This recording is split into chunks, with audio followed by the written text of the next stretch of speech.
C'est parti, bonjour à toutes et à tous, bienvenue dans le podcast Méditation. On se retrouve pour un nouvel épisode avec un nouvel invité.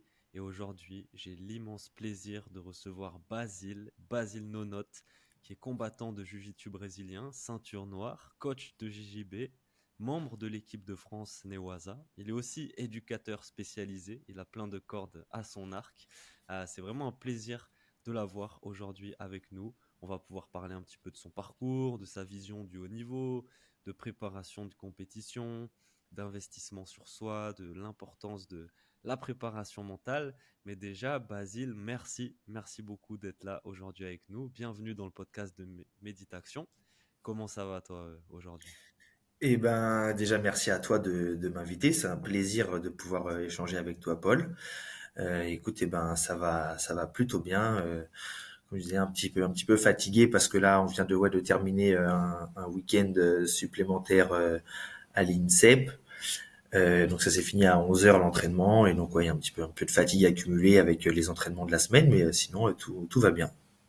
Ouais, donc là, tu sors tout juste d'un stage à l'INSEP avec l'équipe de France Newaza, c'est ça? Exactement. C'est un stage de préparation là pour le tournoi de Paris qui va avoir lieu donc à la fin du mois d'avril. Ok. Est-ce que tu peux nous raconter un petit peu du coup en quoi ça consistait là ce stage à l'INSEP? Alors là, c'est un stage de préparation. Donc il y a les membres de l'équipe de France là étaient conviés. Toutes les personnes qui ont fait numéro un ou numéro 2 au dernier championnat de France. Et certains aussi qui étaient déjà membres auparavant de l'équipe de France. Enfin, l'idée, c'est vraiment de se préparer aux échéances internationales qui vont arriver. Donc, il n'y a pas forcément de contenu technique à proprement parler dans ces stages-là. C'est vraiment travailler la stratégie, travailler autour de notre game plan, installer notre jeu. Voilà, c'est surtout autour de ça que sont tournés ces stages. Les entraîneurs et considèrent de toute façon que toute cette l'enrichissement technique, c'est quelque chose qui est fait justement au sein de nos clubs. Et quand on se retrouve comme ça avec les membres de l'équipe de France, c'est vraiment pouvoir se tirer vers le haut les uns les autres et ajuster justement tous les détails pour pouvoir ensuite performer en compétition. Yes, donc c'était vraiment un stage de préparation technico-tactique pour un événement là, le tournoi de Paris en basket. Exactement. Yes. Ok, cool Basile. Commençons à parler un petit peu de toi et de ton parcours. Ouais. Moi, j'aimerais bien que tu reviennes un petit peu sur ton parcours dans le jiu-jitsu brésilien, parce qu'il me semble que toi, tu as commencé par le MMA, c'est ça? Exactement. Alors, donc moi j'ai commencé par le MMA en 2010. Donc j'ai fait pendant presque 4 ans du MMA avec quelques combats pro. Mhm. Et en fait en 2014, je décide au départ de mettre entre parenthèses le MMA pour me consacrer vraiment plutôt aux disciplines du sol. Donc je continuais un peu le grappling et le jiu-jitsu brésilien à ce moment-là. Et en fait après j'ai vraiment mis de côté le grappling pour me concentrer uniquement sur la partie kimono. Et puis au départ, pourquoi je dis que c'est une parenthèse? Parce que je me disais que bon, j'avais déjà de toute façon mon style en MMA, c'était quand même un peu un style grappleur, lutteur. Et je m'étais dit bon bah voilà, je mets en pause un petit peu le MMA avec peut-être pour projet d'y retourner à un moment. Et de toute façon, le fait de continuer à perfectionner mon sol, c'était pas non plus incohérent avec une reprise plus tard du MMA. Et puis finalement, j'ai jamais refait de MMA. Et je suis resté vraiment que au jiu-jitsu. Qu'est-ce qui Et a donc fait après, donc, justement que... alors qu'est-ce Ouais. qui a fait que j'y suis parvenu? Alors au départ, je me posais pas la question. Déjà, je m'épanouissais énormément au travers du jiu-jitsu. Et puis, je dirais qu'il y a 3 ans, je sais pas si c'est post-Covid, on m'a reproposé de faire un combat de MMA. Et j'ai dit, bah attendez, avant de me mettre sur un événement comme ça, moi, il faut que je m'entraîne, il faut que je vois si ça me plaît encore. Et donc, j'ai fait un entraînement et en fait, j'ai pris vraiment aucun plaisir. J'ai pris aucun plaisir à refaire quelque chose que j'ai adoré pourtant il y a des années auparavant, mais j'ai pris aucun plaisir et du coup j'ai dit bah non les gars en fait je ne recombattrai pas en MMA, je vais continuer là où j'arrive à m'épanouir et à prendre du plaisir parce que peu importe, je pense, qu'on soit compétiteur ou loisir, il faut pas non plus perdre de vue cette notion de plaisir dans ce qu'on fait. Mhm. Ouais. Et justement, donc, qu'est-ce qu'il y a dans le jiu-jitsu brésilien qui fait que tu en tires autant de plaisir? Alors, je Qu'est-ce pense que tu as trouvé dans ce sport, dans cet art martial-là? il y a pour moi tout d'abord un moyen d'expression technique vraiment très important. Voilà, c'est aussi se découvrir soi-même. Parce que c'est pas quelque chose qui est naturel du tout. Tous les gens qui commencent cette discipline le constatent assez rapidement. Euh, c'est pas comme il y a beaucoup de gens qui vont peut-être se lancer justement dans des sports de contact, type pied-point, tout ça, et en fait, ben, rapidement mettre des coups dans un sac ou mettre des coups vers un partenaire. Tout le monde peut le faire assez instinctivement. Après, évidemment, qu'il y a des aspects techniques qu'il faut travailler, mais instinctivement, mettre un coup de pied, un coup de poing, on sait à peu près tous le faire. Par contre, déambuler au sol et même dos au sol, c'est pas du tout quelque chose qui est naturel chez les humains. Et donc, bah, il y avait vraiment plein de choses à apprendre autour de ça. Donc, je pense que ça a joué justement dans l'implication que j'ai eue et dans le fait que j'ai vraiment apprécié cette discipline.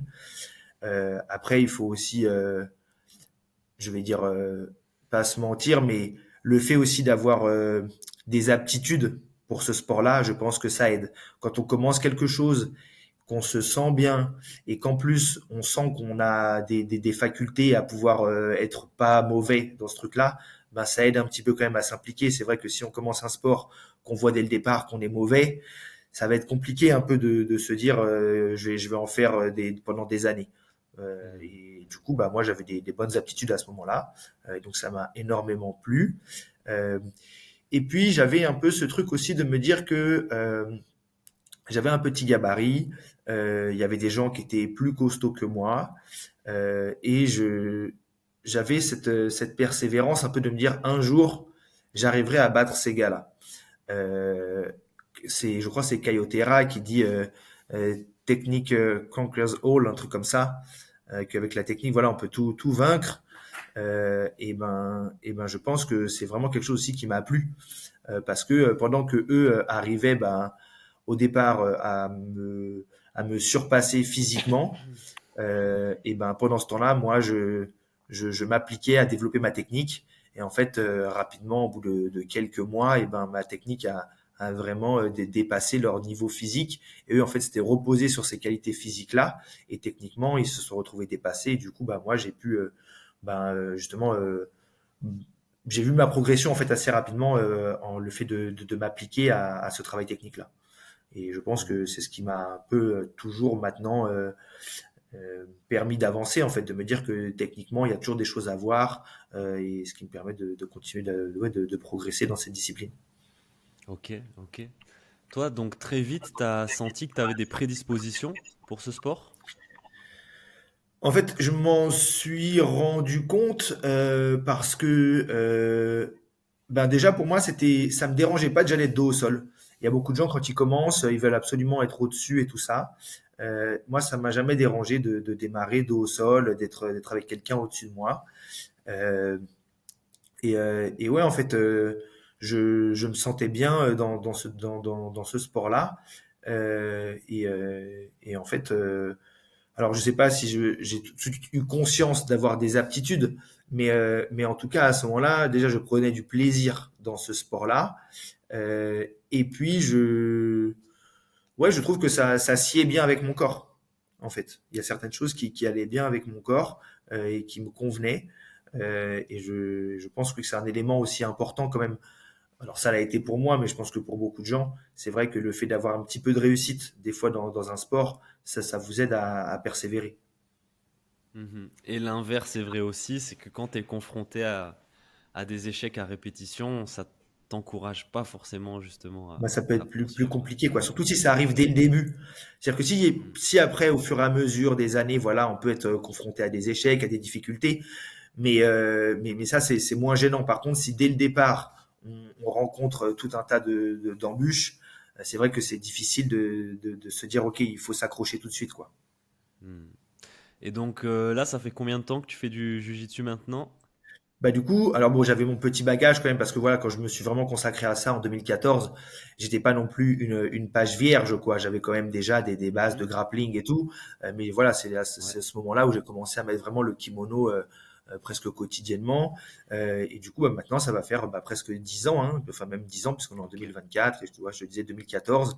Et je pense qu'on arrive bientôt justement presque à l'anniversaire où ça a déjà dû passer de mon dernier combat pro en MMA, donc ça doit être là. Ok. Ok, donc au début de ton parcours dans le JJB, tu étais plutôt à l'aise, tu avais des prédispositions, des facilités qui t'ont aidé à avancer. Mais par la suite, quel défi, quel challenge, quelle difficulté tu as pu rencontrer dans ton parcours en JJB, toi? Alors, déjà, moi, une des premières difficultés que j'ai rencontrées quand j'ai arrêté le MMA en 2014, c'est que on avait un professeur à ce moment-là, donc dans la salle où je m'entraînais, qui lui était pas forcément quelqu'un qui était très tourné kimono. Il était très quelqu'un de reconnu dans le monde du grappling, mais pas trop au niveau du kimono. Du coup, au niveau du kimono, c'était pas les il n'y avait pas un éventail technique très développé. Et là où les problèmes, enfin, entre guillemets, ont commencé à arriver, c'est que un an plus tard, en 2015, ce professeur-là, il est parti. Et en fait, on s'est retrouvé sans professeur. On m'a proposé de reprendre les cours. Et j'ai dit, ben, ok, on va essayer de faire ça. J'étais le plus gradé à ce moment-là dans la salle où on était. J'étais ceinture bleue. Et on m'a demandé si j'avais envie de reprendre les cours. Et j'ai dit, OK, on va le faire. On va faire avec ce que je sais faire. On va essayer de partager tout ça et de faire avancer le groupe et les gens qui souhaitent adhérer à la discipline.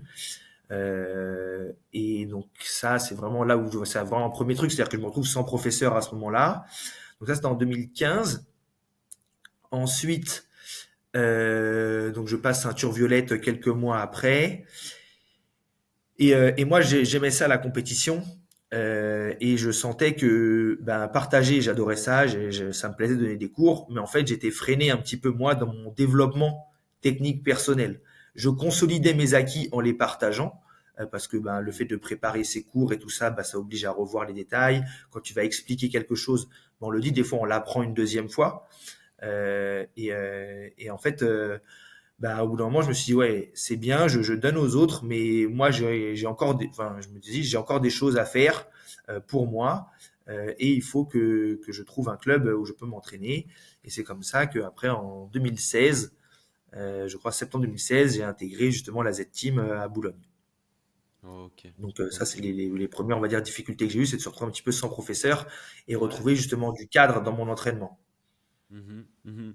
Important vis-à-vis aussi de la direction qu'allait prendre ton parcours sportif dans le JJB et t'amener vraiment jusqu'au plus haut niveau. Donc, l'importance d'avoir Ouais. autour de toi aussi un écosystème qui soit vraiment solide, notamment sur la dimension technique et apprentissage, enfin enseignement du JJB. Justement, moi, j'aimerais qu'on explore un petit peu ta vision du sport de haut niveau. Euh, Déjà, pour toi, c'est quoi aujourd'hui un sportif de haut niveau?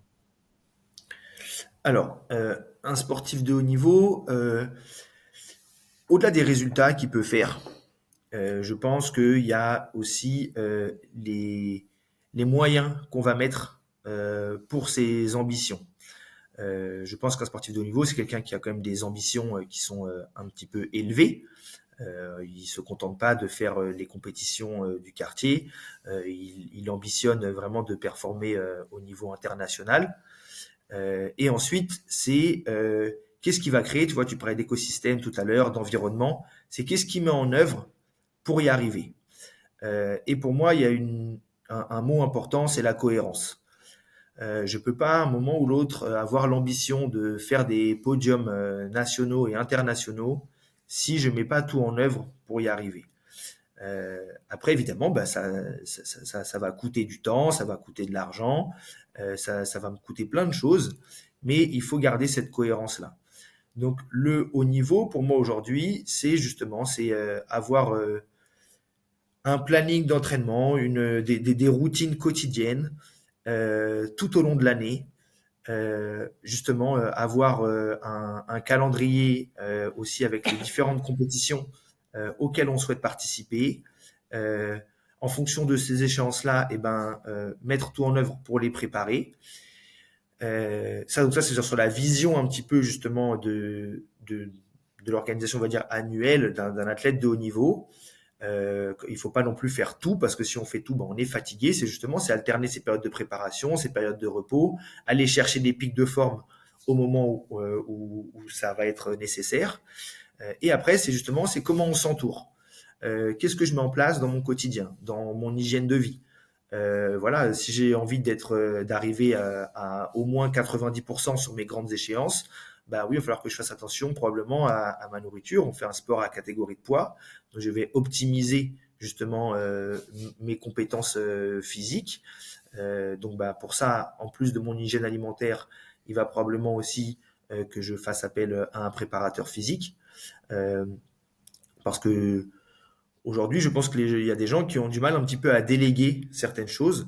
Et je pense qu'un athlète de haut niveau, lui, il doit se concentrer sur sa performance et s'entraîner. Mais derrière, il a des feuilles directrices à suivre. C'est-à-dire qu'il a son programme de préparation physique, il a son programme d'entraînement technique, il a son programme de préparation mentale, il a sa diète à suivre. Voilà. Mais après, il est en mode automatique, c'est-à-dire que tout ça est réglé. Il n'a plus qu'à suivre les feuilles de route qu'on lui a données. Donc, je parlais donc de la préparation physique. Je pense aussi, voilà, qu'il est important aujourd'hui de faire appel à la préparation mentale. Je pense qu'on y reviendra ensemble.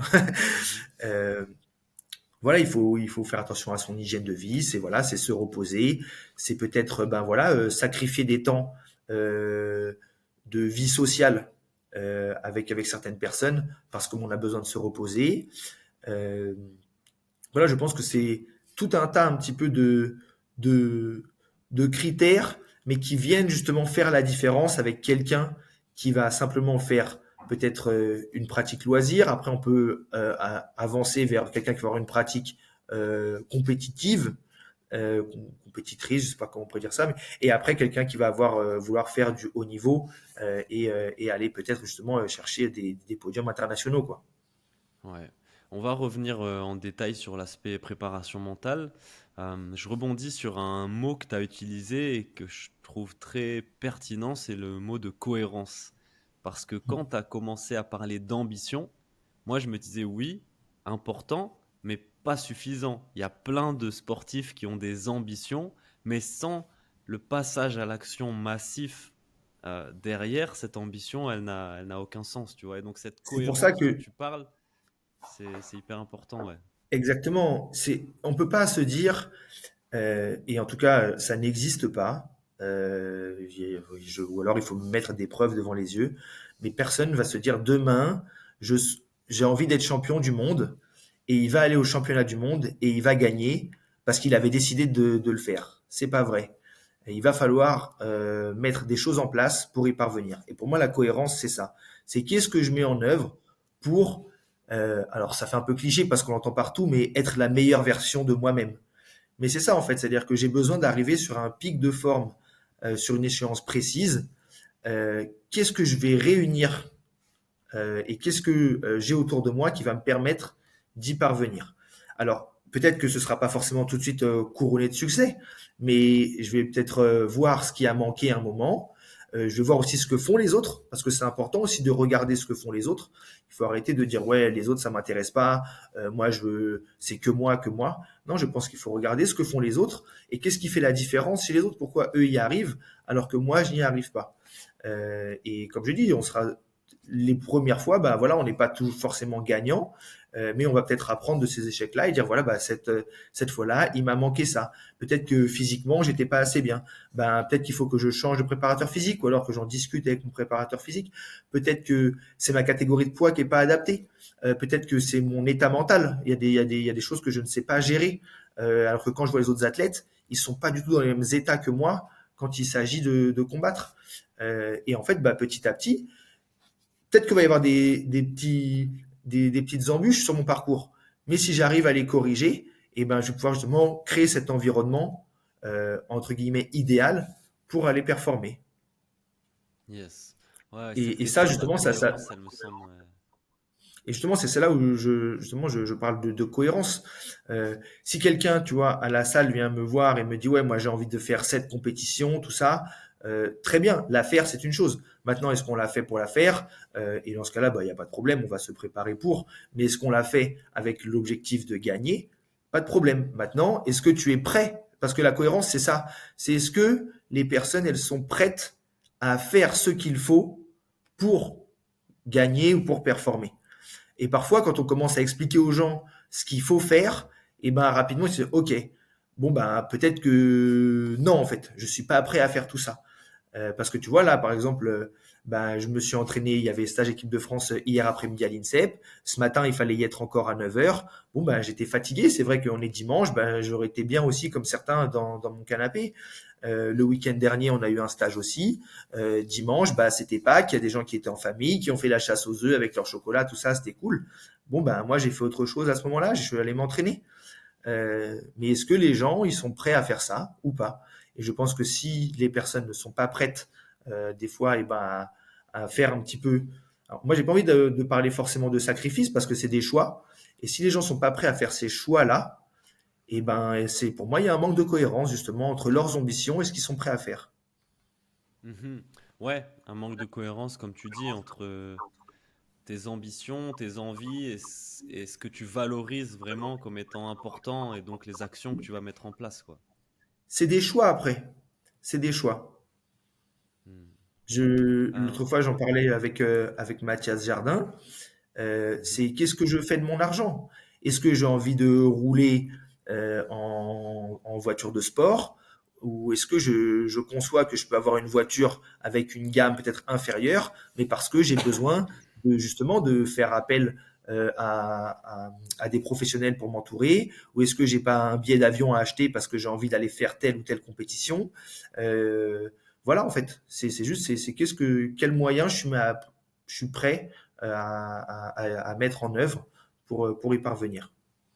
Ouais, c'est important ce que tu dis parce que ça, en ayant cette vision, cet état d'esprit, tu gardes aussi une responsabilité, un pouvoir sur ta vie et ce que tu en fais.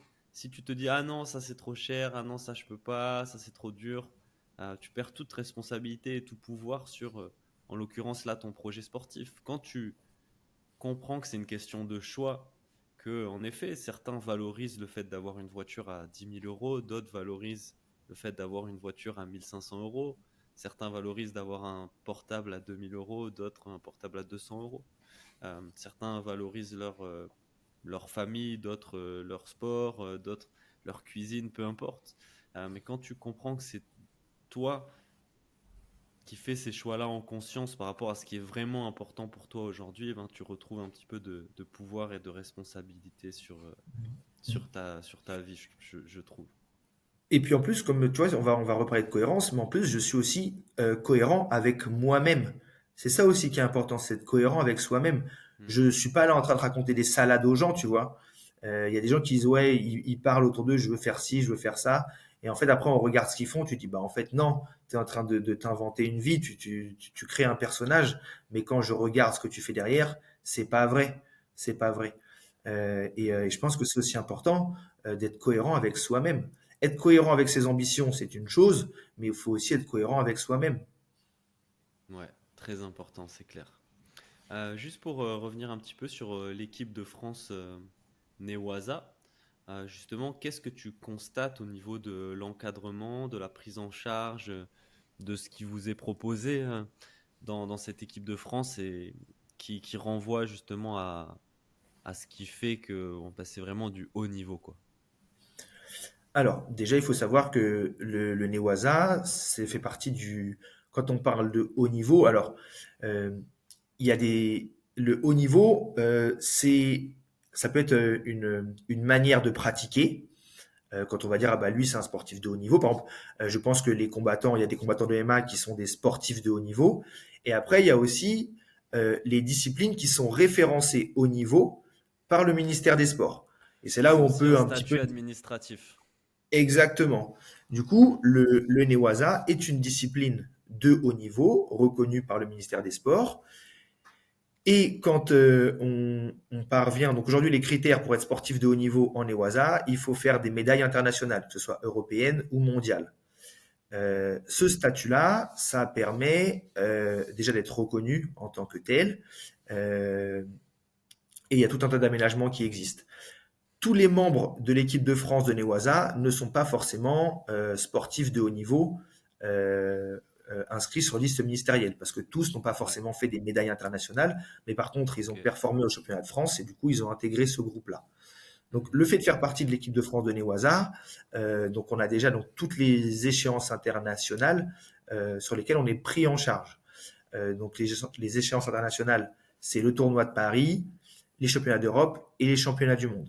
La prise en charge, elle consiste en quoi? Eh ben, ça veut dire que à partir du moment où je mets un pied en dehors de chez moi pour me rendre sur les lieux de compétition et ensuite tout mon séjour durant la compétition, tout ça, c'est la fédération qui s'en occupe. Ouais. Je pense que c'est important de le préciser. C'est-à-dire que, par exemple, là, au championnat d'Europe, les derniers championnats d'Europe qu'il y a eu en Croatie, ben, moi, je sors de chez moi, je prends le train pour aller à l'aéroport, ça me coûte rien. C'est la fédération qui me valorise en tant qu'athlète et donc qui met les moyens et les conditions aussi pour que moi, je puisse être serein pour aller performer ensuite lors de mon championnat d'Europe. Ensuite, mon séjour là-bas, eh ben, c'est pareil. On rejoint le groupe France.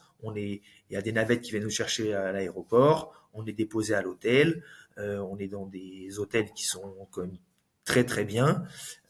Et ensuite, voilà, moi, j'ai juste à m'être concentré en fait sur euh, le jour J où je vais devoir combattre. J'ai pas besoin de me soucier de il faut que j'aille faire les courses pour ci, pour ça. Je suis dans de très bonnes dispositions. Euh, et c'est important parce que un athlète, tout à l'heure je disais, bah voilà, il a ses feuilles de route. Lui, il doit être concentré sur ce qu'il doit faire et probablement ce qu'il fait le mieux, c'est performer. Et donc le fait d'avoir un petit peu ces choses-là qui sont gérées par la fédération, et ben je trouve que ça aide. Euh, L'autre point positif aussi, c'est qu'on se sent mis en valeur et considéré.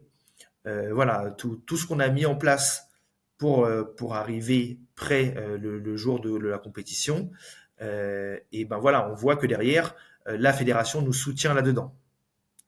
Donc ça, c'est très très important. Et donc, en plus des échéances internationales, et ben après, on a toute l'année qui est ponctuée par différents stages justement de préparation à ces événements-là. Donc, on a un encadrement qui est quand même assez fourni.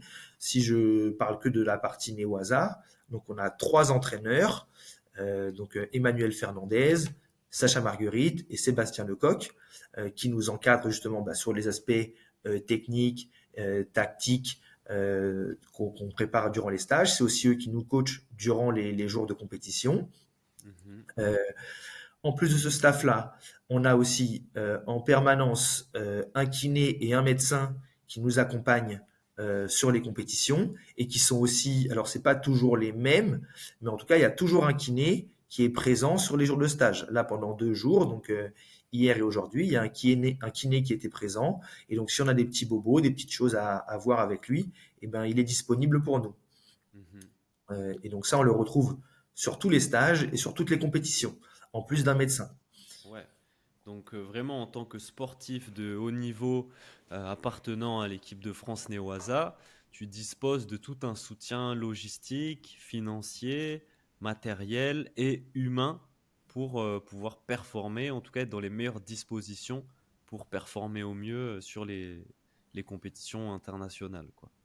Exactement. Et comme je dis, c'est une considération et ben, qui est plaisante et qui est gratifiante aussi. C'est-à-dire que voilà, tout le monde n'est pas membre de l'équipe de France et quand tu y arrives, et ben tout de suite on te prend en considération en tant que tel, quoi. Voilà, tu vas représenter le pays. C'est aussi, je pense, quelque chose qui est flatteur. Moi, je suis très très content. Ça me rend fier de me dire, bah, je vais représenter mon pays au plus haut niveau et je vais donner le meilleur de moi-même. C'est une motivation supplémentaire pour moi de me dire que en plus de le faire pour moi, je le fais aussi pour mon pays et pour les gens qui vont regarder. Donc je trouve que c'est pas négligeable aussi de se dire, voilà, je le fais aussi pour mon pays. Yes. Ça amène une question d'un auditeur. J'ai demandé sur Instagram si les auditeurs voulaient te poser une question. Et il y a une question que j'ai choisie, c'est une question de Christopher, parce que je pense que tu es vraiment la bonne personne pour y répondre. Christopher demande quelles sont les différences entre JJB et Newaza, les règles, les techniques. Tu vois, peut-être qu'il parle des disciplines, mais sinon aussi peut-être des compétitions JJB Ouais. et compétitions Newaza. Qu'est-ce que tu peux nous Alors, dire sur ces déjà, questions si qui on posent? regarde l'aspect technique, il n'y a aucune différence. Ce sont vraiment les deux sports. L'appellation Newaza, c'est juste le, le nom japonais de la partie au sol du judo, en fait. Le Ouais, judo, ça regroupe deux dimensions, ce qu'ils appellent le Tashiwaza. C'est le judo que nous, on voit à la télé, avec Teddy Riner et tous ses copains. le judo Et debout. après, voilà le Tashiwaza. Et la partie Newaza, c'est la partie sol. Donc en fait, ils ont appelé ça Newaza parce que nous, on est rattaché à la fédération de judo. Et donc il y a ce côté traditionnel japonais qui est conservé. Donc techniquement, il n'y a aucune différence. Là où ça va changer, c'est sur le format de compétition. Alors, ce qui va changer sur le format de compétition, on va dire sur les aspects un petit peu extérieurs. Bah, déjà, on est obligé de combattre en kimono blanc. Donc c'est un petit peu des normes aussi. C'est un petit peu moins comment dire, folklorique que peut l'être le JJB. Et c'est pas péjoratif que de dire ça, hein. Moi aussi, j'adore avoir un kimono joli et tout. Simplement, c'est un petit peu plus sobre sur la partie Newaza. Euh, Ensuite, ce qui va changer, donc on combat avec une ceinture bleue ou rouge pour nous différencier, comme il y aurait un coin bleu et un coin rouge dans beaucoup de sports de combat. Mhm. Euh, et après, donc sur les autres aspects, donc les catégories de poids sont légèrement différentes. Je ne vais pas toutes les récapituler, mais voilà, les catégories de poids sont un Ouais, petit ouais. peu différentes. Et il faut savoir que on est pesé, donc au niveau international, on est pesé la veille, aux alentours généralement vers 17 heures, entre 17 et 19 heures, pour combattre le lendemain matin. Et on est Mhm. pesé en sous-vêtements. Enfin, c'est en t-shirt et short. Ouais. Donc ça va changer justement au JJB où on est pesé généralement une dizaine, 15 minutes avant et en Mhm. kimono. Mhm. Donc ça, c'est une première chose qui change. Ensuite, il n'y a pas de différence de niveau. Tout le De monde ceinture, combat. hein. Voilà, quand je parle de niveau, oui, c'est de ceinture. C'est voilà, c'est tout le monde combat avec tout le monde. Donc après, il y a on va dire, il faut se rendre compte quand même qu'au niveau international, je pense qu'il n'y a pas de personne en dessous de ceinture violette qui performe, hein. Faut être aussi Mhm. assez lucide là-dessus. Euh, Au niveau national, peut-être qu'il y a des ceintures bleues qui vont arriver à tirer leur épingle du jeu, mais voilà, là aujourd'hui, groupe France, je crois, c'est quasiment que des ceintures minimum marron, même je crois, ou peut-être quelques violettes, mais sinon c'est marron noir. Mhm. Donc il y a ça qui va changer. Et du coup, bah, les règles, c'est les règles de l'IBJJF, ceinture marron noir. Donc avec les clés de jambes, les compressions musculaires et tout ça. Mhm. Ah ouais, mais donc Voilà. si t'es en dessous de la ceinture marron, c'est quand même chaud d'aller sur des compètes Newaza, quoi. Bah, il faut juste être au courant des règles.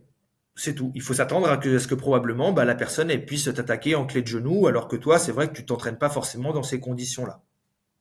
Et tu risques de te frotter qu'à des gars qui sont ceinture Il y a des noire ou gens qui sont marron. probablement plus expérimentés que toi. Ok. Surtout au niveau international. Au niveau national, on retrouve sur Ouais. les Open régionaux souvent aussi un petit peu de judoka, tout ça. Ok. Mais c'est vrai que quand on arrive, on va dire, dans les phases finales du championnat de France, là, on retrouve essentiellement des gens qui pratiquent le jiu-jitsu brésilien à côté. Et Ouais, donc ouais, ouais, bien qui ont un sûr. certain niveau de grade, quoi. Ok. Donc l'autre Ouais, parce que différence, Ouais, pardon, vas-y, vas-y. parce qu'il y en a encore Vas-y, vas-y, vas-y. quelques-unes. Le temps de combat qui a été encore réduit, là, on est passé à 5 minutes, donc Ok. ça va très vite. Ça va très très vite, donc ça oblige justement à travailler des aspects stratégiques un petit peu différents, parce que c'est pas un combat de 10 minutes en ceinture noire adulte à l'IBJF, ou même un combat de 8 Ouais. minutes en ceinture marron. 5 minutes, Ouais, ça va 5 très minutes, le vite. premier qui marque des points, il prend un sacré avantage, quoi. Ben, clairement, tu vois, si derrière tu bloques un petit peu et tu peux accepter de prendre une ou deux pénalités, bah ouais, le temps il défile et ça va très très vite. Hmm. Donc ça change un petit peu justement la physionomie du combat. Euh, je dirais, il y a encore deux autres choses qui changent. C'est la possibilité d'avoir un coach au bord du tapis. Ça, Ouais. c'est tout le temps possible. Vous avez vraiment un coach qui est au bord du tapis et la possibilité pour ce coach de faire des réclamations durant le combat. C'est ce qu'on appelle le Mhm. challenge. Donc, si il y a le coach estime qu'il y a eu une faute de la part de l'arbitre, il se lève, il va challenger, donc le combat s'arrête. C'est comme faire, on fait un appel à la VAR en football. Mhm. Ils vont revisionner. Si le visionnage donne raison, on va dire, à l'appel qui a été fait, bon, le score est modifié et en plus, on garde le bénéfice de ce challenge. Si au contraire, le coach a fait une réclamation et qu'elle est refusée, il ne peut plus contester jusque, je crois, jusqu'au final ou jusqu'au demi-finale. Il perd Ouais. cet avantage-là. Donc, c'est bien parce que ça permet quand même des fois bah, de corriger le tir, mais c'est aussi, on ne peut pas l'utiliser à tort et à travers, parce que bon, déjà d'une part, bah, ça flinguerait la dynamique du combat, mais en plus parce que voilà, on y a le droit à une fois dans toutes les phases, dans toutes les tours, et après, sinon, on pourra s'en resservir. Ouais, je crois que c'est qu'à partir de la demi-finale. Ok. Ok. Intéressant. D'autres différences que tu vois là, comme ça, entre JB et Newaza? Non, là, comme ça, je dirais que c'est les seuls.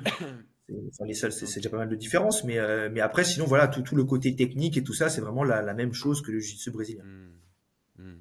On voit de plus en plus de combattants vraiment de jiu-jitsu brésilien se tourner vers les compétitions de Newaza. Ce qui n'était Ouais, pas forcément le cas il y a quelques années, non? ouais. Je pense qu'il y a justement, ben, en fait, tu vois, je pense que c'est aussi relatif au point qu'on abordait précédemment sur la prise en compte des athlètes, sur l'encadrement qu'on leur propose, qui n'existe pas en jiu-jitsu brésilien, en fait. Ou en tout Ok. cas, pas en France.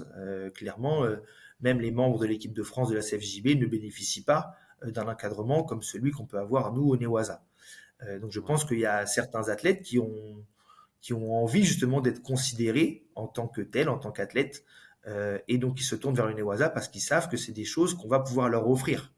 Et ils vont être justement vraiment, bah, je dirais, moi ça c'est pris en considération la hauteur des sacrifices et des moyens qu'ils ont mis pour arriver là. Donc je Ok. pense que c'est Ouais, pour ouais. ça qu'on a de plus en plus de personnes qui se tournent vers ce circuit-là. Après, c'est un circuit aussi qui ressemble énormément au circuit AJP, qui est D'accord. aussi un circuit quand même très, très développé en parallèle de l'IBJJF. Donc je pense qu'il y a aussi ça, le fait que ça fonctionne un peu comme l'AJP. Les athlètes se tournent vers ça. Euh, et je pense que c'est bien de toute façon pour nous, les combattants, de pouvoir avoir tous ces circuits-là qui existent en parallèle parce que bah, ça nous permet justement d'avoir euh, plein de compétitions sur lesquelles eh ben, on peut se préparer pour les grandes échéances. Donc pour moi, Mhm. la multiplication de ces circuits, c'est pas quelque chose qui est néfaste au développement du sport. Ouais. C'est marrant parce que en fait, je me rends compte qu'aujourd'hui, a priori, il y a trois équipes de France de jiu-jitsu brésilien. Il y a celle du Ouais, Newaza, celle de la CFJJB et celle de la Fédé de lutte. de lutte, ouais. Alors, la Fédé de lutte, par contre, eux, ils ont vraiment des règles très, très différentes et en termes de scoring, c'est très différent parce que Hmm. le scoring Newaza et le scoring CFJJB, IBJF, c'est vraiment exactement le même, hein. Il n'y a pas du tout de Ouais, différence au niveau du ouais, scoring. ok. Par contre, la fédération de lutte, il y a vraiment un scoring qui est très, très différent. Et je pense que c'est peut-être un circuit qui est un petit peu mis de côté aujourd'hui parce que justement, certains pratiquants en fait ne se retrouvent pas trop dans ce scoring-là. Hmm. Mais tu as des grands, enfin des très bons combattants français qui sont à la fois dans la team Newaza, d'autres dans la team CFJJB et d'autres dans Oui, la team bien sûr. lutte. Et alors, souvent maintenant, ils font des. Il y en a plus trop qui cumulent, je crois. Mais il y Mhm. a Anthony de Oliveira, il faisait pendant longtemps, il a fait les deux, hein. Il était avec la lutte et il Ok, était avec le Newaza. Maintenant, il se consacre essentiellement à la partie donc sans kimono. Donc c'est pour ça qu'il Ouais.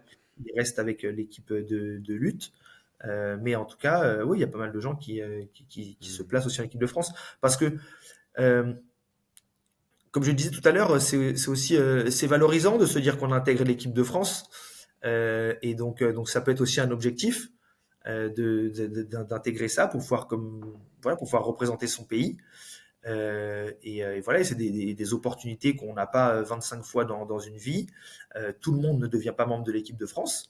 Donc je pense que c'est aussi pour ça que certains athlètes se disent, OK, c'est bien de faire des compétitions à droite à gauche, mais peut-être que j'ai envie de faire plus, et en plus de ça, de représenter mon pays aussi à travers le monde. Yes. Ok, ben j'espère que Christopher aura eu quelques éléments de réponse à sa question. Merci Basile. Je te De rien. propose qu'on maintenant on aille un petit peu plus en profondeur sur la préparation mentale et donc sur Ouais. l'importance de la préparation mentale euh, dans le haut niveau et dans la performance sportive. Pour commencer, toi, déjà pour toi, Basile, c'est quoi la préparation mentale? Quel est ton regard là-dessus, ta vision là-dessus un petit peu?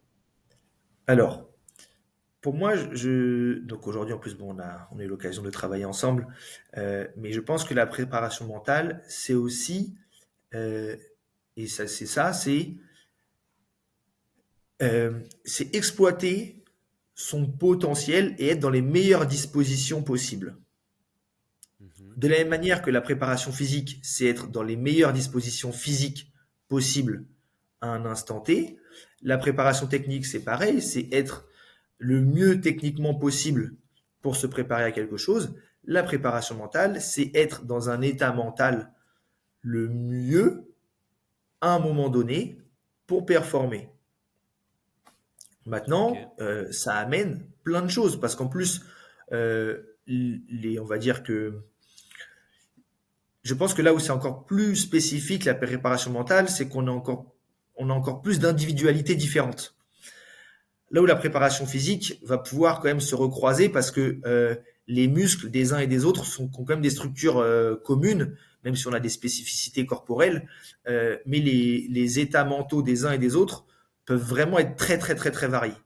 Et je pense que Mhm. ça amène vraiment une prise en charge individuelle, la préparation mentale.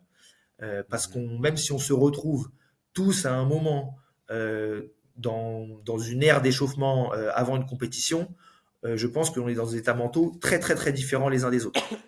Ouais, on le vit pas tous de la Et, même euh, façon. et donc la préparation mentale, c'est pareil. Moi, j'y suis venu du coup bah, peut-être sur le tard, mais c'est justement quelque chose qui manquait à mon écosystème de sportifs. J'avais un Mhm. préparateur physique, j'avais des entraîneurs qui s'occupaient de moi techniquement, je gérais ma diète aussi avec mon préparateur physique, mais c'est vrai que la dimension mentale était pas quelque chose autour duquel j'étais accompagné. Euh, et Yes. du coup, bah, c'est pour ça qu'on a commencé à travailler ensemble. Mais pour moi, c'est vraiment aussi un des fondements de la performance. Hmm. Est-ce que tu peux nous partager justement peut-être un exemple concret de la manière dont la préparation mentale euh, t'a aidé à optimiser tes performances, toi? Alors, les choses pour moi qui ont été importantes, c'est la, une des choses en tout cas, que j'ai beaucoup apprécié, c'est la planification. C'est-à-dire que un moment ou l'autre, c'est parce qu'en plus ça, c'est que vu de l'extérieur, les gens voient la préparation mentale, ça va que être des choses qui vont se passer dans la tête et tout ça, et alors qu'il n'y a pas que ça. C'est aussi justement, qu'on va dire, je sais pas si on peut dire ça, concrétiser des idées. On a tous dans notre tête, oui, je vais faire cette compétition. Je sais pas si on va dire, bah, c'est tout bête. On sait que la dernière semaine de janvier, c'est les championnats d'Europe IBJJF. Ok, tout le monde va vouloir les faire. Maintenant, est-ce que j'ai une fois dans ma vie pris un calendrier, je l'ai noté et j'ai noté tout ce que j'allais faire les semaines avant pour arriver bien ce jour-là. Euh, Est-ce que je me suis déjà aperçu aussi de euh, le, le temps que je consacrais à ma préparation physique, à mon entourage, à mon entraînement, et toutes ces petites choses-là, en fait, moi, je trouve que ça m'a beaucoup aidé parce que justement, il y a beaucoup de choses qui se passaient dans ma tête et qui étaient très ancrées, hein, il n'y a pas de problème justement, mais je planifiais beaucoup de choses dans ma tête et je les rendais pas concrètes. Et le fait de pouvoir les visualiser ensuite sur papier, ça fait la différence. Pour moi, c'est des choses qui m'ont Ouais. beaucoup aidé parce qu'en plus, euh, les idées, les choses qu'on a dans la tête, ça va, ça vient. Quand c'est sur papier, ça a une existence matérielle. Et c'est plus ça va, ça vient. C'est-à-dire que ça existe désormais. Ça devient concret. Et donc, c'est plus simple quand on a matérialisé quelque chose de l'avoir constamment, justement, dans sa tête et pas uniquement quand on y pense. Hmm. Donc si je comprends bien, ça t'a aidé à mettre de l'ordre, du concret, du rationnel dans tout ce que toi t'avais Ouais, en tête et que tu je projetais, pense quoi. que tu vois, le côté ordre, ouais, le côté organisationnel, il a été important. Euh, et après, bah, évidemment, il y a aussi la gestion des émotions, parce que je pense que c'est ça aussi qui est important dans la préparation mentale, c'est comment je vais gérer tout ce flux émotionnel qui va avoir lieu les semaines avant la compétition et qui va être encore différent les jours avant et qui sera encore différent le jour de la compétition et comment je vais pouvoir gérer tout ça. Hmm. Ouais, Parce vraiment que c'est quelque chose qu'on sait tous les compétiteurs font face à ce flux émotionnel. Et maintenant, bah, qu'est-ce qu'on en fait de ces émotions-là. On est conscient qu'elles vont arriver. Maintenant, il faut pouvoir justement apprendre à gérer et je dirais même à traiter ces émotions. Mhm. Toi, justement, quel problème, quelle difficulté tu rencontrais avant de te tourner vers la préparation mentale? Alors moi, je pense que et c'était un constat qu'on avait fait euh, avec des gens de mon entourage, c'était dans l'expression de mon potentiel, si on peut dire ça comme ça. C'est que des personnes qui me voyaient à l'entraînement euh, avaient l'impression que je me bridais en compétition. Et du coup, ben, on a travaillé là-dessus, sur l'aspect confiance en soi, mais surtout la confiance en mes capacités. C'est pas forcément avoir confiance en soi, c'est avoir confiance en ses capacités. Je peux le faire, je sais le faire puisque je le fais presque des 10 fois par semaine à l'entraînement. Pourquoi est-ce que j'arrive pas à reproduire ça en compétition? Et donc c'est vraiment cet aspect-là, ouais, l'impression que les gens avaient, hein, disaient, mais en compétition, tu t'exprimes pas comme tu le fais à l'entraînement, et donc il va falloir se libérer un petit peu de tout ça, avoir conscience de ton potentiel pour pouvoir ensuite bah, pouvoir de donner le meilleur de toi lors de ces journées de compétition. Hmm. Donc c'était un écart entre tes performances à l'entraînement et tes performances en compétition. Oui, ça c'est surtout le regard en fait que les gens de l'extérieur m'ont fait. En fait, c'est eux surtout qui m'ont interpellé là-dessus en me disant mais pourquoi tu fais pas ci, pourquoi tu fais pas ça?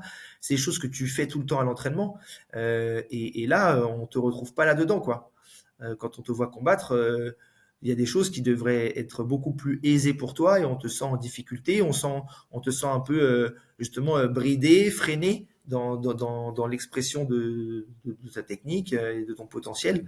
Hmm. Donc il faudrait peut-être justement voir comment libérer un petit peu tout ça. Euh, Ouais. et justement, et c'est avoir confiance en ce que je sais faire et en ce que je suis capable de faire.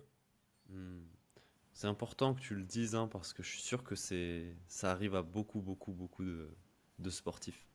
Euh, et à partir de là, quel a été vraiment l'élément déclencheur qui, toi, t'a poussé à passer à l'action, à te dire, OK, là, je vais travailler avec un préparateur mental pour lever ces freins-là que je peux rencontrer. Eh ben, tu vois, c'est ce qu'on a évoqué tout à l'heure, c'est je je fais un tour d'horizon de ce qu'il y a autour de moi. Euh, j'ai un préparateur physique, j'ai des entraîneurs, ça se passe bien. Qu'est-ce qui manque là-dedans, en fait? Qu'est-ce qui manque? Ben, un préparateur mental. Je n'ai jamais fait appel à quelqu'un pour gérer la dimension mentale de mes performances.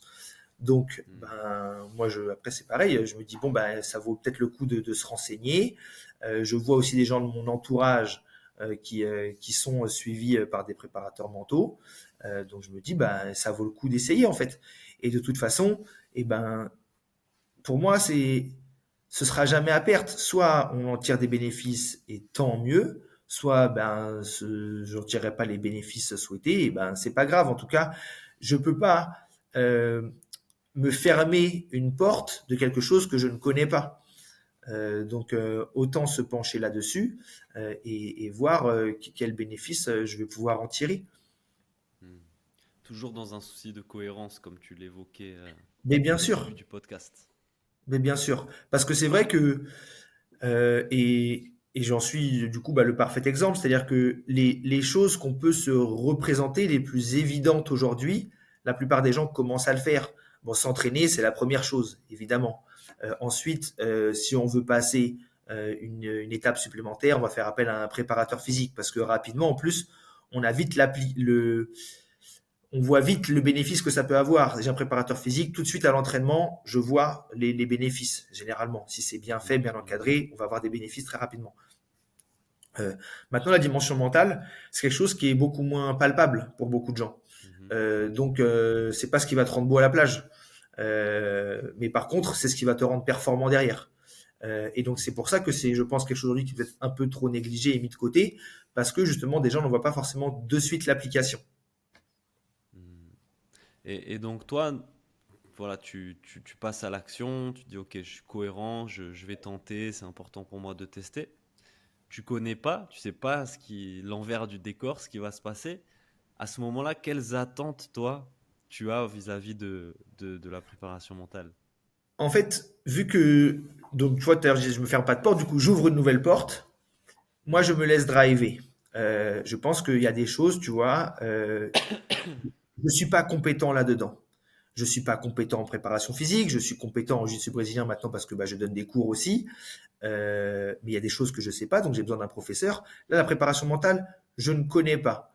Je ne sais pas vers comment ça va se dérouler, mais je fais confiance, en fait.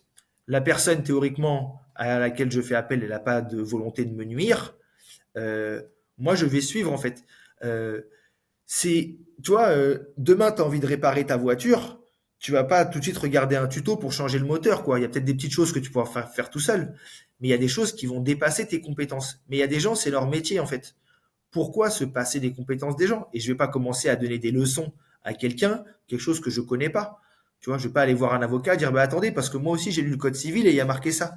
Non, lui, c'est son Mhm. boulot, il a fait des études pour ça, il travaille pour ça. Donc je lui fais confiance.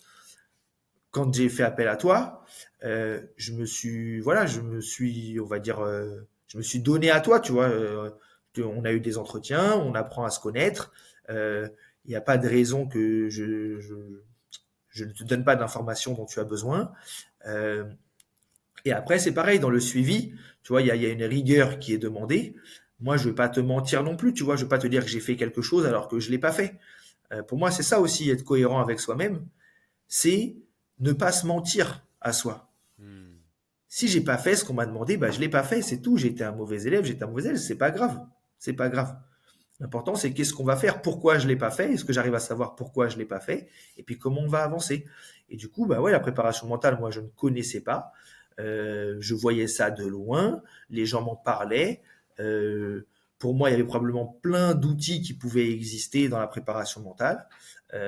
Pour autant, vu que je ne connaissais pas, et ben voilà, je me suis laissé guider. Yes. Et vis-à-vis on va dire, de la situation de départ avec laquelle tu arrives, du travail qui a été fait, qu'est-ce qui a changé en toi, justement, vis-à-vis ben, peut-être de la perception que tu as de ton sport, de la compétition, de ta performance, pour qu'aujourd'hui, ben, tu sentes que tu as avancé sur cette dimension-là? Alors, déjà, bon, il y a tout le travail qu'on a mis en place aussi autour de la. Donc, j'ai découvert bah, la méditation aussi, Mhm. qui est un outil qui est très intéressant. Voilà, parce que maintenant, bah, justement, c'est ça aussi. Je pense que l'accompagnement, quel qu'il soit, c'est aussi s'enrichir soi-même et avoir des outils. Parce que l'objectif, je pense, de la préparation mentale, c'est aussi être autonome sur pas mal de choses. Et donc donner des outils à un athlète pour qu'il puisse être autonome. Donc la découverte de la méditation, déjà, c'est vrai que au début, moi, je voyais pas forcément trop où on allait avec cet outil-là. Mais comme je t'ai dit, moi, je suis bête et discipliné. Il faut le faire, je le fais. Tu le dis très bien toi-même, on n'en voit pas forcément les bénéfices tout de suite, mais par contre, c'est en pratiquant que ça vient. Et c'est comme la préparation physique, c'est une analogie que tu fais d'ailleurs, c'est que voilà, c'est pas parce que tu as fait une semaine de préparation physique que la semaine prochaine, tu as des pecs saillants et des abdos tracés, Des quoi. Si, abdos. si, si tu pars de rien, ça, c'est pas possible. Par contre, c'est en travaillant de manière régulière que tu vas pouvoir y parvenir. Et donc la Yes. méditation, c'est vrai que c'est une des choses qui m'a vraiment qu'aujourd'hui, voilà, je mets en place quotidiennement, ou j'essaye en tout cas de le faire quotidiennement. Des fois, je vais manquer un jour, mais Hmm. je le fais. Et puis, pareil, être capable justement de se recentrer sur soi. Et ce que ça m'a apporté, donc parce que c'était ça la question initiale, c'est justement c'est ce côté de d'avoir confiance en fait, d'avoir confiance en ce que je sais faire, Hmm. ne plus Ouais, une avoir de confiance doute. simulée, quoi. Une confiance qui Ouais, repose sur quelque chose de vraiment palpable, ça. concret, quoi. Et aussi, justement, tu vois, c'est se recentrer sur soi. Je pense que tout ça, en fait, ça, justement, ça fait, ça forme une boucle un peu. C'est-à-dire qu'il y a le côté de la confiance en moi. La méditation, c'est aussi se retrouver avec soi-même. Mhm. C'est un peu écarter tout le reste pour être avec soi-même. Mhm. Et aussi, sur les motivations, savoir pourquoi on le fait. Et c'est pareil, c'est un travail qu'on a mené justement. C'est je le fais pour les autres, je le fais pour telle personne, pour telle ou personne une autre, ou aussi je le fais aussi pour moi. Et je pense qu'il faut pas s'oublier là-dedans. Ou des fois, parfois on peut le faire justement que pour l'argent, que pour la gloire, et on s'oublie un petit peu là-dedans. Et pour moi, tu vois, ces trois choses-là, le fait d'avoir confiance en soi, le fait de se retrouver avec soi-même au travers de la méditation, avec la gestion des émotions et tout ça, en fait, c'est se remettre soi-même aussi au cœur de tout ça. Hmm. Et je pense que Ouais, tous c'est ces éléments-là juste. sont liés. Ouais, ouais, c'est l'idée et c'est hyper important, ouais, d'être vraiment acteur de son projet sportif, de sa carrière, d'être au cœur de tout ça, de prendre les rênes, de prendre son projet sportif en main. euh, et donc, en étant au clair, par exemple, avec pourquoi je le fais, quels sont mes objectifs, mes ambitions et qu'est-ce que je mets en place aussi en termes de cohérence, parce que c'est cette cohérence qui apporte aussi une forme de confiance. Parce qu'elle n'est pas simulée, quoi. C'est pas je me regarde dans le miroir et je me répète que je suis le meilleur. Non, c'est que Ben oui. je m'entraîne techniquement, je m'entraîne physiquement, je me prépare mentalement, je me mets en difficulté dans tous ces aspects-là. Donc cette confiance, elle repose sur quelque chose de concret, de la sueur, de la difficulté, de l'effort, quoi. Et puis en plus, tu vois, je pense que la confiance en soi, elle a aussi plein d'aspects. Parce que je pense que tu vois, les gens, ils te voient de l'extérieur, ils vont te dire ah mais non mais lui ça se voit, il a confiance en lui, tu vois, il parle de manière relativement aisée, il est sociable, tout ça, il n'y a pas de problème.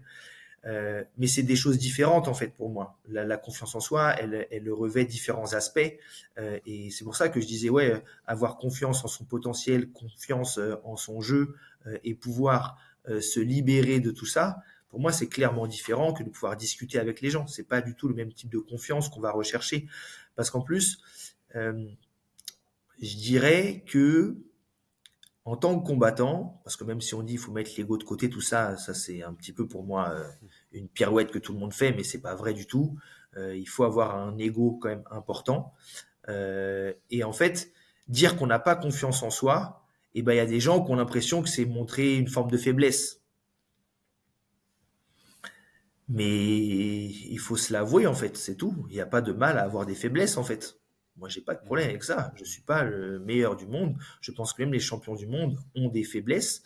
En fait, il y a rien de pire que de ne pas se l'avouer, en fait. Mhm. Ouais, parce que du coup, tu peux pas travailler dessus, quoi, si t'arrives pas à le reconnaître. Et puis du coup, bah, pareil, on dit, bah, t'es pas cohérent avec toi-même. T'es en train de te mentir à toi-même. Mhm. Tu te crées un personnage qui n'est pas la réalité. Mhm.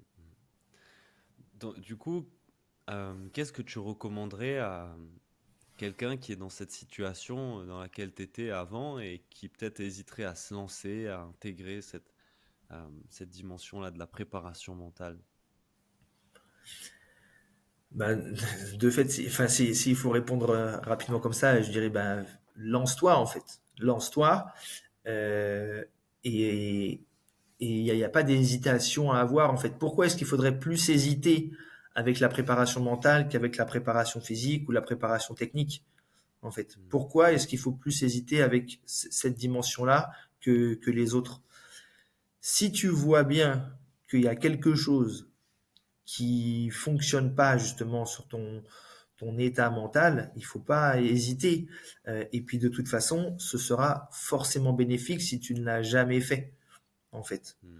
Par contre, je pense qu'en effet, ça peut amener euh, les gens vers des choses auxquelles ils s'attendent pas forcément, et ça demande aussi un investissement.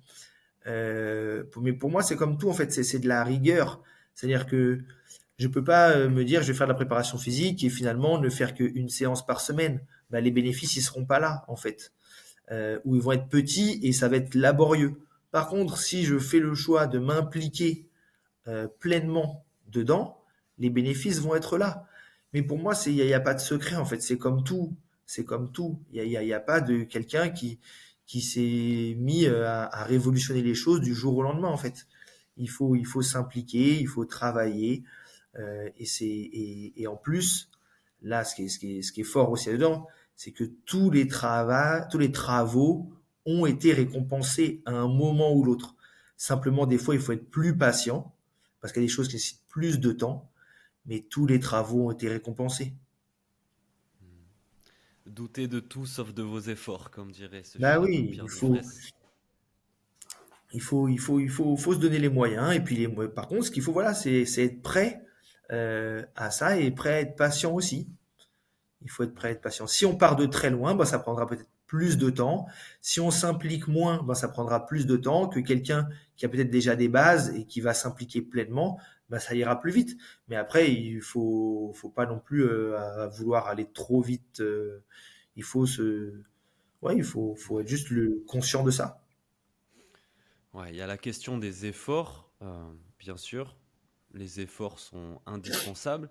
Et tu l'as mentionné, je veux bien qu'on explore un petit peu aussi parce qu'on en a déjà discuté ensemble et je trouve que tu as une vision vraiment pertinente là-dessus. C'est la question de l'investissement sur soi.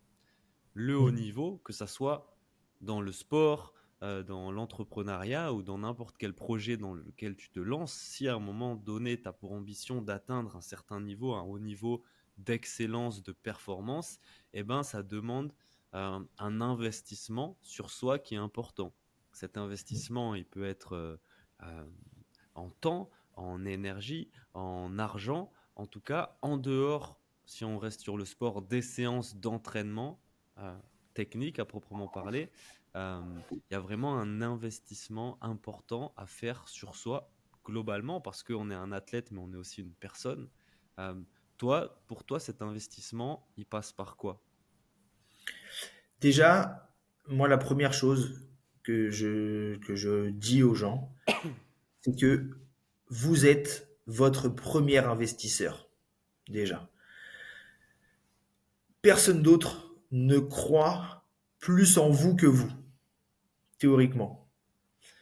Je dois être la première personne à y croire. Si moi j'y crois, peut-être que les gens autour de moi, ils vont y croire aussi. Parce que je vais arriver à les convaincre de ce que je veux faire. Mais pour les convaincre, il faut que moi je sois à 2000% convaincu. Hmm. Euh, Personne n'ira investir sur moi à ma place. Pas au départ en tout cas. Pas au départ. Il faut que je fasse le nécessaire de premier investissement pour que les gens, un moment ou l'autre, se disent, OK, lui, il en vaut la peine. Et l'investissement, comme tu dis, et on en revient à ça, c'est la cohérence. C'est-à-dire que qu'est-ce que je suis prêt à faire pour y arriver? OK, ça va me demander, moi quand j'ai commencé, c'est pareil, je m'entraînais 3 fois par semaine, j'avais l'impression que c'était bien, j'avais des résultats qui n'étaient pas mauvais, Mais à un moment ou l'autre, si je veux aller au-delà de ça, il va falloir que je fasse plus. Faire plus, ça veut dire quoi? Ça veut dire regarder aussi ce que les autres y font. Ok, les personnes, elles s'entraînent 5 fois par jour. Bon, bah, par semaine, pardon. Bon, je vais passer à 5 fois. Ok. Maintenant que je m'entraîne 5 fois par semaine, c'est pas mal. Je fais du jiu-jitsu tous les jours, ça veut dire, sauf le week-end où je me repose, où je suis en compétition. Qu'est-ce que je vais faire de plus? Est-ce que je m'entraîne bien déjà? Est-ce que tout, parce que aller s'entraîner c'est une chose, mais encore faut-il bien s'entraîner. Il suffit pas juste de faire acte de présence. Et puis qu'est-ce que je vais mettre autour de moi? Ok, je vais créer un écosystème relatif à ce que je souhaite. J'ai besoin d'un préparateur physique. Ok, je fais appel à un préparateur physique, je lui explique vers où je veux aller, ce que je souhaite faire. Il va me dire ok, très bien. Il m'accompagne là-dedans, on y va. Et en fait, petit à petit, c'est ça, c'est-à-dire que on passe pas du jour au lendemain à je suis assis dans mon canapé à s'entraîner 10, 15 fois par semaine. C'est pas possible. Ça risque d'être trop brutal déjà d'une part, donc il faut y aller petit à petit. Mais c'est comme tout, c'est les investissements, ils deviennent conséquents au fur et à mesure. Au début, je mets un petit peu, ça marche, je rajoute, ça marche, je rajoute, et puis après, c'est-à-dire que c'est même plus moi qui rajoute, c'est les gens qui vont rajouter à ma place. Euh, Moi, il y a un exemple que je prends concrètement. Euh, Au début, quand j'ai commencé, bah, comme tout le monde, j'achetais mes kimonos. Puis j'ai commencé à faire des résultats qui étaient plutôt bons. Et bah, du coup, un jour, j'ai eu un sponsor. Et du coup, bah, je paye plus mes kimonos. Mais c'est parce que j'ai fait le nécessaire pour que mes performances soient visibles et reconnues qu'une marque s'est dit, tiens, lui, il va porter notre marque et il va nous représenter. Et donc, on va investir sur lui. Et c'est comme ça que donc j'avais un premier sponsor et comme ça maintenant je travaille avec Athlete on the Mat. Mais et Mhm. ça va faire maintenant, je crois presque, je dis pas de bêtises, mais peut-être ça va faire 6 ans, je crois, ouais, 6, 5, 6 ans que je suis avec eux. Ça Euh, en fait des mais kimonos. voilà, oui, ça en fait beaucoup. Mais c'est parce que moi j'ai cru en moi qu'après les gens ont voulu y croire. Et puis Hmm. l'investissement, c'est pareil, c'est pas aussi que s'entraîner, parce qu'il y a vraiment c'est pareil, c'est une image qu'on voit beaucoup avec l'iceberg et la partie qui est émergée et la partie qui est immergée. C'est vrai que les gens vont voir ce qu'on poste sur les réseaux et encore maintenant même ce qu'on poste sur les réseaux, on peut le faire en décalé, mais il y a tout ce que je fais au quotidien. Tu vois, tout à l'heure je disais, je suis rentré de l'entraînement à l'INSEP, j'ai mangé, j'ai fait une sieste. Bon, bah, il y a plein de gens, tu vois, qui prennent pas ce temps-là, des fois, tu vois, de faire des petites siestes, alors qu'on sait aujourd'hui le bénéfice que ça a la sieste. Quotidiennement, il n'y a pas besoin de faire des siestes de 2 heures, hein. Moi, je fais des siestes entre 10 et 30 minutes maximum, et je le sens, la différence. Il y a faire attention à ce qu'on mange. Il y a aussi, justement, bah, faire des choix. L'investissement, c'est ça aussi. C'est faire des choix. C'est ce que je préfère voir mes amis tous les week-ends ou aller boire des coups après le travail tous les soirs, ou est-ce que je vais à l'entraînement?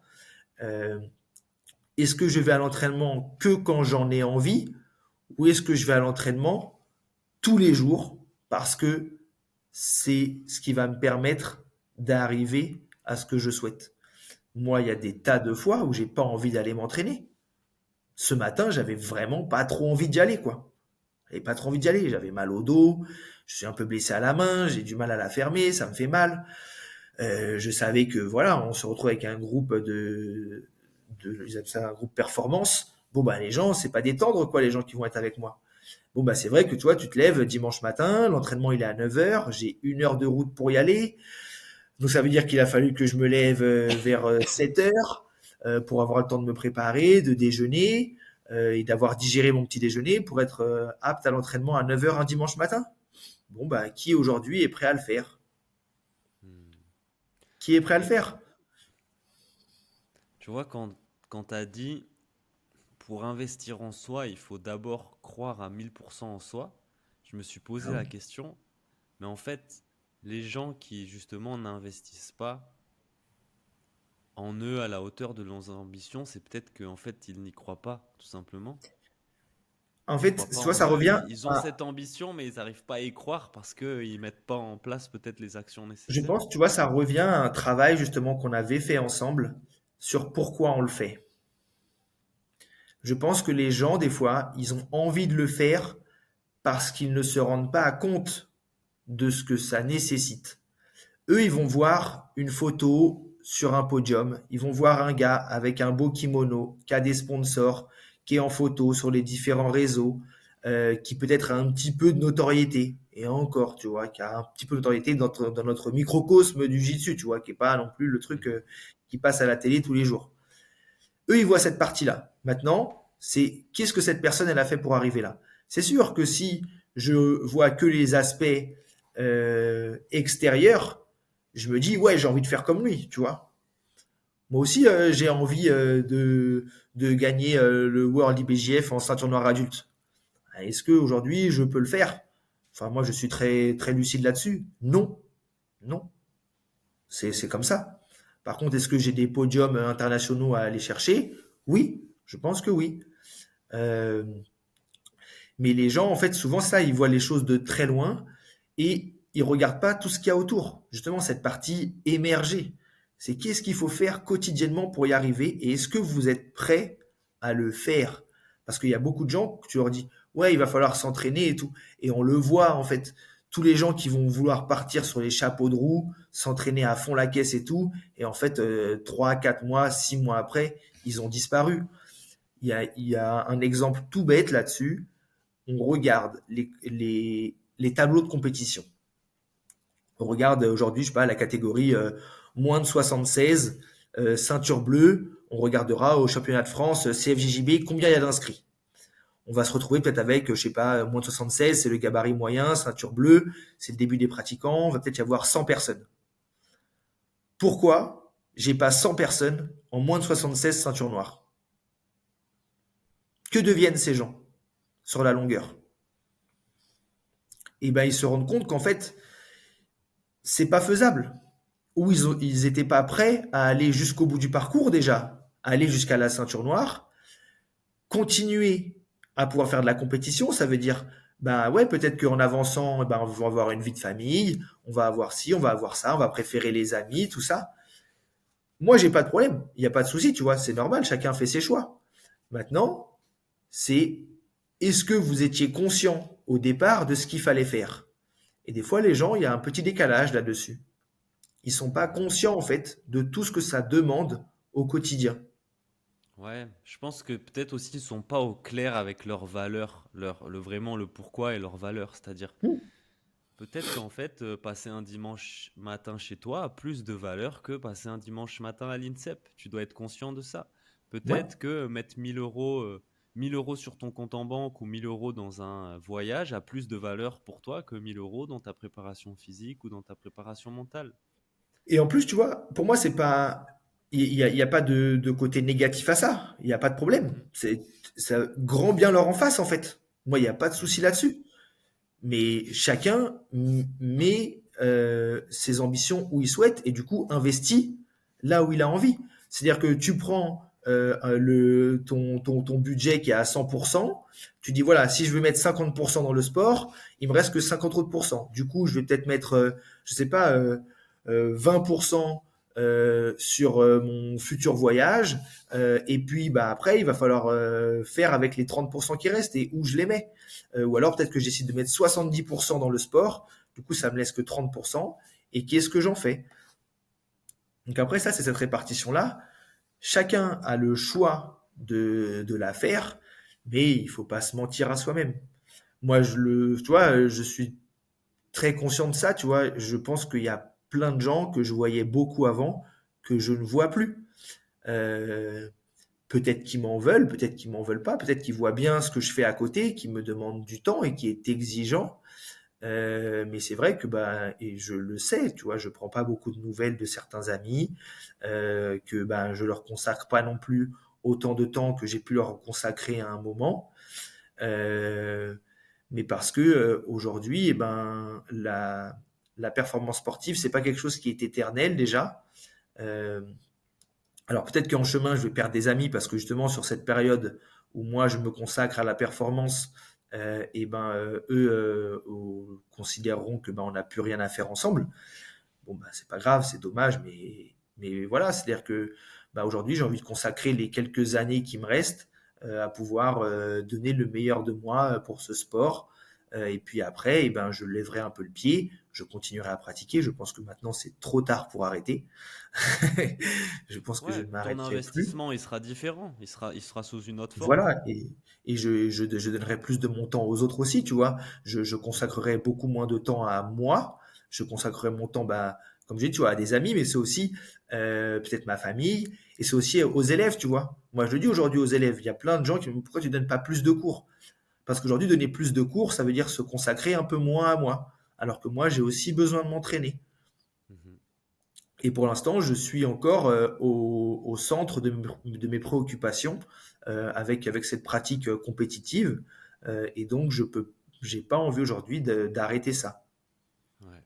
Mais au moins aujourd'hui, tu es vraiment au clair avec ça, tu sais pourquoi tu le fais, ça a du sens pour toi, et donc tu le subis pas, tu sais que les choix que tu fais sont cohérents avec tes ambitions, tes objectifs, quoi. Exactement. Et puis, et j'ai aucun problème, tu vois, à le dire. Tu vois, je le sais, tu vois, je vois des amis, tu vois, sur les réseaux et tout. Même j'ai des amis très proches, tu vois, pour qu'on arrive à se voir, bah, faut planifier les choses un mois, 2 mois, 3 mois avant. Parce que, ben, ouais, moi, j'ai une saison de compétition à gérer. Il faut que je fasse attention parce que, comme on disait, ben, c'est un sport à catégorie de poids. Donc, je peux pas me permettre d'aller manger au resto 3 fois dans la semaine. Et si entre-temps, bah, il y a eu l'anniversaire de quelqu'un de ma famille, où il fallait que j'aille, bah, je peux pas la semaine suivante repartir faire une fête pendant 48 heures avec tous mes amis, tu vois. Hmm. Euh, Ouais, ouais, ouais, exact. et puis, et puis Et c'est pareil, mes pensées, bah, même si ces gens-là, bah, je sais qu'ils existent, je les apprécie et tout, bah, c'est vrai que des fois, quand je vais rentrer le soir, bah, je pense pas forcément à envoyer un message ou des choses comme ça, tu vois, à prendre des nouvelles des gens, parce que bah, mon esprit il est occupé par d'autres choses. hmm. Comment j'ai raté ce passage? Attends, il faut que je l'écoute. Non, mais tu vois, il y a pas longtemps, c'était, comment ça s'appelle? Je crois que c'est Cyril Diabaté qui a mis ça sur ses réseaux, parce Mhm. qu'il parlait, alors je sais pas si c'est de sa personne qui parlait, mais il avait oublié l'anniversaire d'une amie femme à lui, tu vois. Et genre, elle lui en a voulu atrocement. Il lui a souhaité, je crois, genre le lendemain. Je crois que c'est lui, hein. Il lui a souhaité, je crois, genre le lendemain, et elle lui en voulait atrocement, tu vois. Mais comment t'as pu oublier mon anniversaire et tout? En plus, on s'est vu ce jour-là. Ça fait des années qu'on se connaît, nani, nana et tout. Et il a dit, en fait, l'importance que tu mets dans ce jour-là, moi, j'y accorde pas autant d'importance, en fait. Moi, ce qui va être important, c'est le temps qu'on va passer ensemble, le jour où on va être ensemble. Mais après, j'ai oublié de prendre de tes nouvelles. J'ai oublié de te souhaiter ton anniversaire. Pour moi, c'est pas à ça que doit tenir notre relation, tu vois. Hmm. Ouais, ouais, c'est Moi, il y a clair. des amis, tu vois, j'ai pas de nouvelles d'eux pendant très longtemps et voilà, comme je dis, aujourd'hui, ils ont le même téléphone que moi, donc si on veut se donner des nouvelles, on peut en prendre l'un de l'autre, tu vois, on n'est pas plus responsables les uns que les autres de ce truc-là. Mais je suis très content de les revoir, en fait, après des mois ou voire une année ou 2 années de les revoir, tu vois. Et pour moi, ça change rien de la relation qu'on a. Mais c'est sûr que, bah oui, j'ai eu moins de temps à leur consacrer à ce moment-là. Ouais. Et c'est qu'il y a aussi aujourd'hui, j'ai l'impression, dans notre monde, un peu dans notre société, et on a déjà eu ces discussions-là, je trouve que tu as un avis intéressant aussi sur la question, c'est qu'il y a un peu deux, deux cultes qui s'opposent, qui est d'un côté le culte de l'excellence, de la performance, et de l'autre un peu le culte de la médiocrité, tu vois. Et que Ouais. ces deux camps-là ne se comprennent pas forcément parce qu'ils parlent pas le même langage, ils ne valorisent pas du tout les mêmes choses. Moi, on m'a déjà demandé, mais Paul, comment tu fais pour te payer des cours particuliers, de la préparation physique, et ci et ça? Je dis, ben, sans gagner énormément d'argent. Je dis, ben, moi, je sors pas, je bois pas, je vais pas au resto, j'ai pas de voiture. Tout l'argent que je gagne, je le réinvestis dans ma croissance personnelle, dans cette recherche d'excellence et de performance, parce que c'est ce que je valorise le plus aujourd'hui, tu vois. Qu'est-ce Mais qui, ces deux camps-là ne se comprennent pas forcément. des fois, tu vois, c'est vrai que il faut se poser la question de qu'est-ce qui restera à la fin, quoi. Qu'est-ce qui restera à la fin? Est-ce que, moi, je pense que c'est important, tu vois, il y a une satisfaction personnelle, il y a, il y a être quelqu'un de mieux. Toi, au début, on disait être la meilleure version de soi-même. Qu'est-ce que je fais au quotidien pour être épanoui, pour avoir l'impression d'avancer dans ma vie? Euh, voilà, c'est toutes ces choses-là en fait. Hmm. Euh, et oui, et aujourd'hui, tu vois, quand on disait tout à l'heure, les gens ils se rendent pas compte parce que eux, ils voient que des fois les lumières et tout ça, et c'est ça qui les attire. Mais en fait, pour en arriver là, mm, les gens ne sont pas du tout prêts à faire le nécessaire en fait, à faire le nécessaire, faire les efforts qu'il faut pour y arriver. Euh, Ouais. et je pense que les gens, des fois, ouais, ils ont ce décalage en fait entre la réalité et ce qu'ils imaginent. Euh, et en plus, par rapport à ce que tu disais, en effet, aujourd'hui, on est dans une société où les choses vont tellement vite et sont des fois tellement accessibles qu'en fait, les gens, eh ben, en effet, ça amène ce que tu évoquais, ce dont on a déjà parlé, la médiocrité. C'est-à-dire que c'est vrai que ce serait plus simple, tu vois, au lieu de prendre un cours particulier, d'aller regarder une vidéo sur YouTube gratuite. Pourquoi tu t'es fait chier à payer 50, 80 euros de l'heure un cours? Alors que t'allais sur YouTube, t'avais le tuto pour le Johnson faire. Aher qui m'explique Voilà, comment faire un t'as le ABA. tuto pour le faire. Après, la question aussi qu'il faut se poser, c'est est-ce que ce qui est mis gratuitement, c'est vraiment ça qui est de qualité? Tu vois, les gens, ils se rendent pas compte aussi de ça. Eux, ils ont l'impression que c'est gratuit, bah, ça vaut pour argent comptant et très bien. Et je pense que les gens, des fois, Ouais. faut se méfier aussi un peu de ça. Mais vu qu'aujourd'hui, on a beaucoup de choses qui sont très immédiates, les gens sont plus prêts à avoir ce goût du travail et de l'effort. Ouais. Ça, c'est la différence, la grande différence entre l'information et la transformation. C'est-à-dire que tu vas consommer un contenu sur Internet, tu vas avoir accès à plein d'informations. Mais une transformation, c'est quelqu'un qui t'amène d'un point A à un point B, qui te guide sur ce chemin-là. Et c'est pas le même processus, c'est pas le même investissement en temps, en argent et en énergie. Et Moi, je me, pour, euh, pour rebondir aussi sur ce que tu disais, c'est que on parle souvent de préparer sa compétition, mais dans ton discours, on voit que tu prépares pas la compétition, tu prépares le compétiteur, Mm. tu vois. Et moi, je me dis souvent ça aussi. Je prépare pas l'accompagnement, je prépare l'accompagnant. J'ai besoin d'être au max, d'investir sur moi, d'être dans un bon niveau d'énergie, de connaissances, de compétences pour pouvoir dispenser un accompagnement qui est de qualité. Et pour un compétiteur, c'est pareil, c'est pas préparer sa compétition, c'est préparer le compétiteur que tu es dans Bah tous oui. ces aspects de la performance, quoi. Et c'est se préparer tout le temps aussi. C'est justement bah, Gordon Ryan qui expliquait, parce qu'il se moquait un peu à un moment de Felipe Peña, qui faisait genre des camps d'entraînement. Et en fait, Gordon Ryan disait, mais en fait, moi, je fais pas de camp d'entraînement, en fait. Moi, je m'entraîne toute l'année, et en fait, je vais modifier mon entraînement à l'approche d'une compétition, mais je suis pas en train de rien faire toute l'année, quoi. Hmm. Je suis un petit peu plus ou moins tout le temps prêt et je vais changer mes manières de faire quand j'ai besoin. Yes. Et Mais donc toi, quel est ton protocole un peu typique à l'approche d'une échéance, justement? Donc tu modules tes cycles d'entraînement, d'intensité, tout ça. À l'approche d'une échéance majeure, quel est un peu ton protocole, ton mode de fonctionnement? alors, à l'approche d'une compétition, déjà pour moi, mon enrichissement technique, il s'interrompt. Je cherche plus à m'enrichir techniquement à ce moment-là. Moi, j'aime bien, tu vois, avoir un peu cette image d'une lame, un petit peu, tu vois, que je l'ai forgée sur les périodes un petit peu off de la saison, ou vraiment quand il y a des écarts importants entre les compétitions. Maintenant qu'elle est forgée, il va falloir que je l'aiguise. Il faut que je la rende efficace, cette lame. C'est bien d'avoir un bout de métal qui a la bonne forme. Maintenant, pour que cette lame elle soit tranchante, il va falloir l'aiguiser. Et du coup, donc à l'approche des compétitions, eh ben, je suis beaucoup plus stratégique dans la manière de combattre. J'ai justement mes schémas de combat que j'ai répété déjà auparavant sur mes séances de drill et tout ça. C'est ça que je vais mettre en application durant mes combats. Il faut plus laisser de place à l'imprévu et à ce que l'adversaire pourrait faire. j'essaye de toujours retomber sur mes schémas en permanence. Ensuite, eh ben, je vais avoir aussi une gestion de mon effort, c'est-à-dire que tout devient important. Je sais combien de temps le combat dure. Je ne vais pas forcément être à fond tout le temps.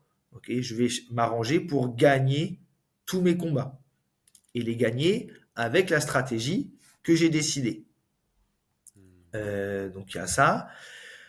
Au niveau de l'aspect préparation physique, ce qu'on fait généralement, c'est qu'on diminue le volume d'entraînement. Par contre, on va un petit peu accélérer sur l'intensité. Ok, pour essayer de justement d'avoir toujours une vitesse d'exécution importante, mais sans que ça vienne trop surcharger le physique.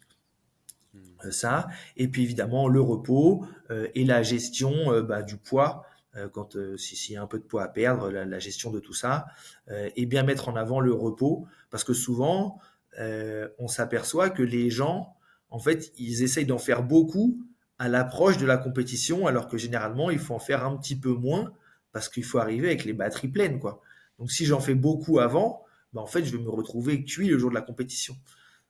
Et c'est vrai que ça, les gens, ils ont du mal à se dire, ouais, il faut que j'en fasse un petit peu moins pour être prêt le jour J. En fait, les gens, ils ont tendance à vouloir en faire à fond, à fond, à fond avant, alors que c'est probablement là où il faut en faire le moins. Et généralement, j'ai Travailler plus toujours, intelligemment, quoi, à l'approche de ouais. la compétition. Et je garde généralement en permanence 48 heures de repos plein, où je fais vraiment rien du tout. Et tu vois l'image, je pense que ça, les auditeurs peuvent la garder, l'image de la lame. Donc, durant sa préparation, l'année, on forge son sabre, quoi. Et à Ouais. l'approche d'une compétition, on l'aiguise. C'est pas, on va pas construire un autre sabre ou une autre épée. On aiguise vraiment cette arme-là pour qu'elle soit la plus tranchante possible quand on arrive en Bah ouais. compétition. C'est une belle image, ouais. Cool. Donc toi, prochaine grosse échéance, tournoi de Paris, Neoasa, c'est ça? Ouais, exactement, le 27 avril à l'Institut du Judo. Donc Cool. voilà, on va essayer de Qu'est-ce revenir qu'on peut te avec une. souhaiter pour Eh cette ben, on compétition? va essayer d'accrocher un podium. L'année dernière, j'avais fini cinquième au pied du podium. Et donc, bah, là, on va essayer d'aller chercher un podium cette année pour bien se préparer pour les championnats d'Europe qui auront lieu ensuite à la fin du mois de mai. Cool. Bah écoute, on te souhaite beaucoup de réussite, du bon jujitsu surtout.